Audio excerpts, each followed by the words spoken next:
Je suis Stélia Mabala, gérante de la société Stelaina Couture. Mon activité est une maison de couture qui fait dans la création de vêtements. Au départ, je souhaitais essentiellement me concentrer sur de sur-mesure en créant des vêtements uniques pour des femmes uniques. Mais depuis quelques mois, je me suis lancée dans la création des créations qui ne sont pas forcément du sur-mesure, mais qui sont toujours des modèles uniques que je mets à disposition des femmes. La vision qui me caractérise dans l'entrepreneuriat. L'unicité de mes modèles, leur asymétrie, leur élégance. Je pense que ma plus grande réalisation, c'est Stelaina Couture. Parce que Stelaina Couture n'a rien à voir avec ce que j'ai pensé être aujourd'hui. Donc j'ai une formation en ingénierie financière et en rentrant au Gabon, je ne me trouvais absolument pas épanouie dans le monde du travail. Et j'ai souhaité vivre de ma passion et je pense que c'est à ce jour l'une de mes plus belles réalisations. La plus grosse difficulté que j'ai pu rencontrer, c'est moi-même. Pourquoi moi-même? Parce que je ne suis pas, très souvent, je ne me suis pas fait confiance. J'ai eu beaucoup de doutes, j'ai eu beaucoup de relâchement.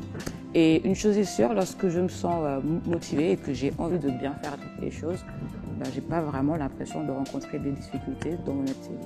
Je pense que le manque de confiance, il se surmonte par les clients d'abord au départ, voir leur sourire, leur satisfaction, des messages qu'elles m'envoient très souvent pour me motiver. Et je crois que la plus grande motivation, c'est de recevoir ces messages quotidiens où on me dit que je suis la meilleure. Bon, après, peut-être qu'elles me le disent pour me charmer ou pour me flatter. Mais bon, je pense que c'est une de mes plus grandes motivations aussi. C'est sûr que travailler avec des femmes aussi, c'est pas très facile. On rencontre forcément des difficultés parce qu'il y en a qui sont plus exigeantes que d'autres. L'influence au féminin pour moi, je pense que c'est tout d'abord d'être vrai, de véhiculer un message qui nous représente vraiment, un message qui encourage vraiment, un message qui booste vraiment. Et qu'on peut être une influenceuse, mais en étant une femme qui traverse quand même des difficultés au quotidien, en essayant tout de même de partager beaucoup de positivité autour de nous. La femme gabonaise actuelle, c'est nous toutes, hein. C'est une femme d'action, une femme indépendante, une femme qui est quand même dotée d'une certaine capacité intellectuelle et qui a quand même ou qui souhaite avoir un cursus académique.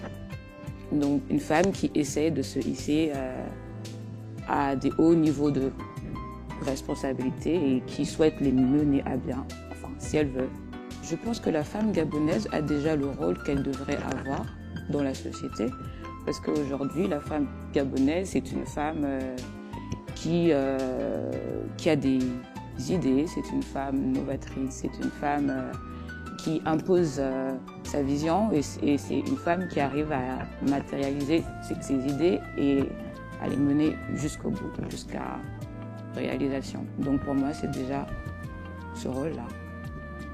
Les trois secrets de la réussite du bonheur, moi je pense c'est se lever le matin, voir cela comme une nouvelle opportunité en premier, de prier et en troisième, faire en sorte de réaliser ce pourquoi on s'est levé le matin et si jamais c'est un échec, se recoucher en espérant que demain sera une nouvelle opportunité. La femme gabonaise devrait se lever chaque matin avec une idée en tête, un rêve. Elle devrait croire en elle et vivre ce rêve et le réaliser. Donc, si je dois faire passer un message, c'est de croire en elle et en ses rêves.